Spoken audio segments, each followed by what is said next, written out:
This that Red Panda Anthem. Ian, what's up? This that Red Panda Anthem. Red Panda, what's good? Red Panda Anthem. Let's talk about Disney stock. At one point, you were a Disney stock enthusiast. I'm still a Disney stockholder. No, I understand that, but I'm Yeah. saying, are you enthusiastic about the stock? Yeah.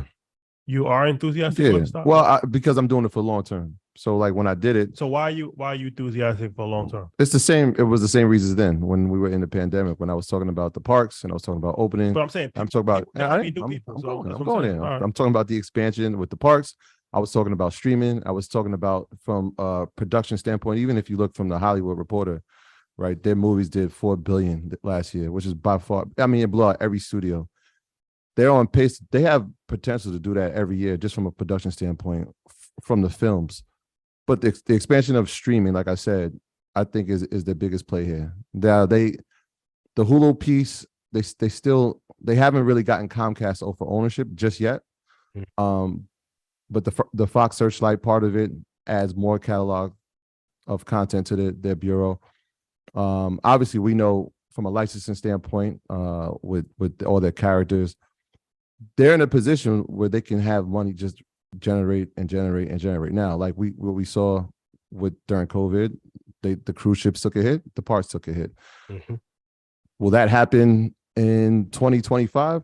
Probably not. There probably won't be a world pandemic. Lord willing, there won't be. But they have the same thing that YouTube has, and which is why I love them. Their population always gets younger. And if your population can always get younger, you're always going to be in business.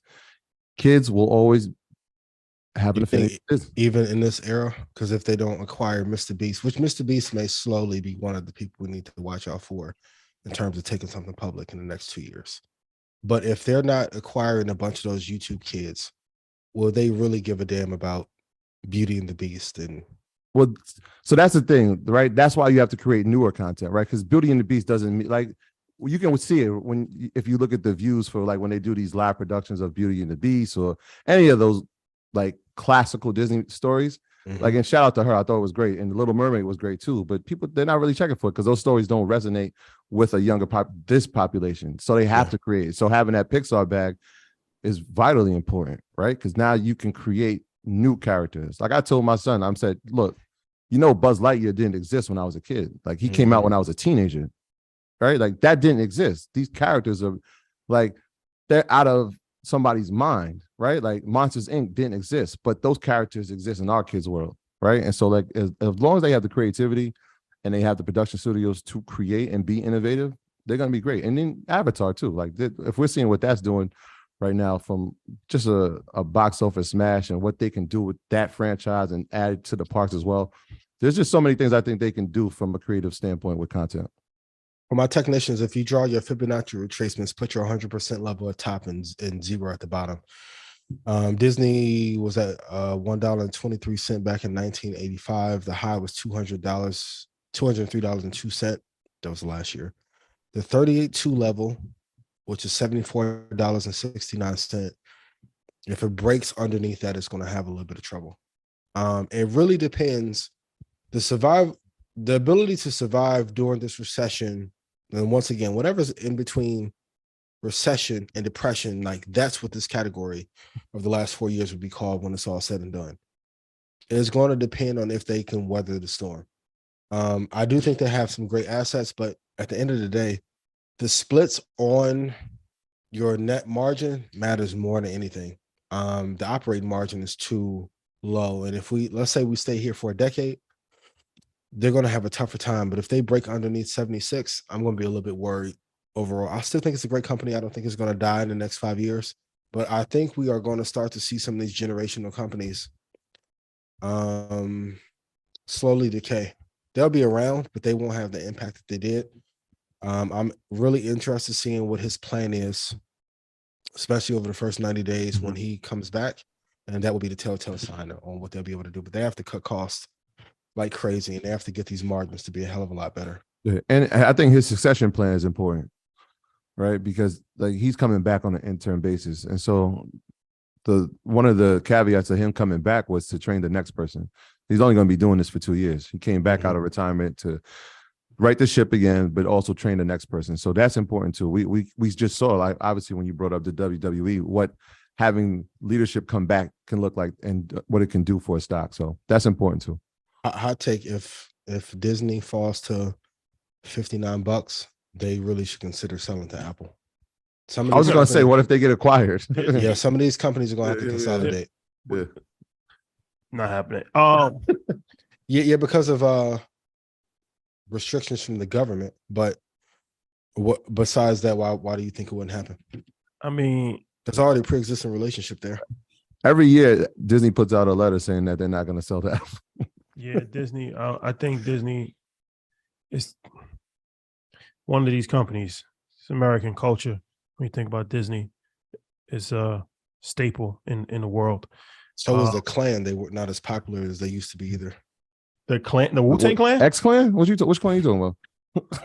Wu-Tang Clan is y'all cleaned up good, boy. That's the only clan we know. Wait. The RZA, the Jizza, Old Dirty Bastard, Inspector Deck. When I get a Webby, I'm handing it right over to you. God, Ghostface Killer, and the Method Man. Can you name all 9 members of the Wu-Tang Clan? I just did it.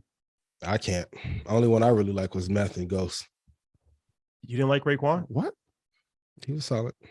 What? What? He was solid.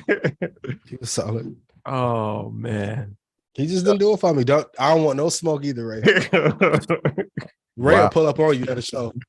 Good dude, man. Good dude. It's just not what I listen to. Shout out to Ghostface don't get enough credit for giving up that blueprint for Just Blaze and Kanye too, and Bink. What blueprint are you referring to? That sample heavy bass, sped up sample. Ghostface or RZA? Ghostface was like doing that early on. You don't think Blueprint sounded like Ghostface remix a little bit? I've never heard it. Which album? I had to listen. Yeah, Iron Man. What you talking about? Fish Scale? Which one? Let me see. Let me go back. Hit the like button. Let's get this bad boy up to 6,000 people. Remember when they did Investing Takes and Not Rap? We didn't come here to hear that.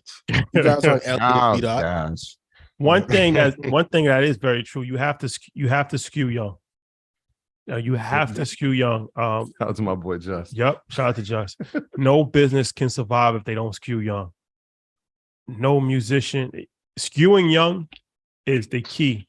That's hip hop music if you think about it, right? Hip hop music has been able to skew young. This is why jazz is almost irrelevant at this point, unfortunately, because jazz wasn't able to skew young. The blues wasn't able to skew young. Even rock and roll, after a certain point, it lost its ability to skew young. There's only going to be so many people that's going to watch the Grateful Dead when they're 90 years old. They tried. But hip hop music has been able to skew young. Mm-hmm. Not always the most productive thing. No. But that's a different conversation. But you have to, if you're an entrepreneur or if you're a personality or if you're an artist, you have to find ways to skew young. Very important. Extremely important. All right. Let's talk about Bed Bath & Beyond. Bed Bath & Beyond, the store. I'm sure you're all very familiar with it. I'm sure you all probably shopped there. You got your coupons in the mail. Their stock is at $1.60. Yeah. Now, its 52-week high was $30. Got to 30? It got to $30. So it went from $30 to $1.60. And a couple of years ago, it had peaked at $76. So Bed Bath & Beyond. First question is, will it go out of business? The second question is, should you load the boat? Should you be buying Bed Bath & Beyond? Yo, Ian, I want this moment right. Go ahead. I waited for this moment. I didn't talk to you about this because I just want to know if we putting a tombstone up tonight. Spiritu Santo. It's all over but the sake of it. I'm listen, it was 88 cents back in 93. So it's almost at the price that it was at 93. Sorry about that. That it was in 1993 when I think Doggy Style came out in 93. It's over with, man. It's over with. Like, and this is the segment where we're just doing pure common sense, right? When's the last time you went in Bed Bath & Beyond and you spent $200 on anything? Tough time. Highly unlikely. They've been in my favorite phrase, precipitous decline since 2016. They shot up a bit in 21. Them and Toys R Us were two of the companies that kind of signaled to me that we were coming into a recession. Shout out to my OG Red Panda members who were with me prior to 2020. But yeah, that's a company when I started to go see the inventory was slowing down, the sales were down. I'm like, we're going to have a hard downturn. And even when they had a few up years in mid 2010s, 2010 through 2014, that was only a 4-year run when they did incredibly well. I don't know, maybe Ty Lopez will scoop this one up cheap like he did Pier 1 Imports in 2020. How's Pier 1 doing? How's that doing? Bed Bath and Beyond. How's Radio Shack doing? Ty Lopez. Where's Ty Lopez? How's Modell's doing? Killing. But where is he though? Killing in his house. Get more knowledge. Now I will say, because I know, shout out to Sean Bossler, one of the guys who like does his advertising. Ty making a killing, bro. But where is he buying up those businesses in California? Pay less and all that. Nah. Well played. And if I'm gonna be real, he cleared up because he avoided all that Andrew Tate smoke too. He was involved with that? That was his. Ty Lopez was like the first Andrew Tate. Ty Lopez? So he's on that type of tone? I don't remember that. So before, because anytime at scale you start to show people how to make money, and that's why I say you always have to pay the VIG and always have to pay the toll road. So when he was teaching people how to make money and do all this stuff, and had all the programs, he was making it at one. I want to say at one point, like Ty Lopez's company was making like $50 million a month, gross, right? Then there was an exit strategy because there's only for so long you can be a public figure and make a certain amount of money and not get attacked from all angles. It got quiet. 2020 happened, made some acquisitions, sold some of those off, and he's went. And I always said it, and Josh said it too, the true sign of wealth is when someone just like slowly fades to black. And now you let Andrew Tate come in with the little top G shit and come in and fill that void. Meanwhile, Ty has more time on his hands than ever, and his business is doing better than ever. Played the butt. He exited at the right time. Yeah. Well, you have to know. Yeah. Ty Lopez. Bed Bath and Beyond. Yeah, I just wrote a few things, man, and I think you nailed it. Like, if you look at the same sales stores year over year since 2017, it's been a decline. I think last 2 years has been over 20%. Store traffic has dwindled, and we're in a recessionary environment. And so you got to think about who is going into Bed Bath and Beyond and what are they spending money on, right? If people don't have enough money for groceries, they're probably not going to have enough money for a blender.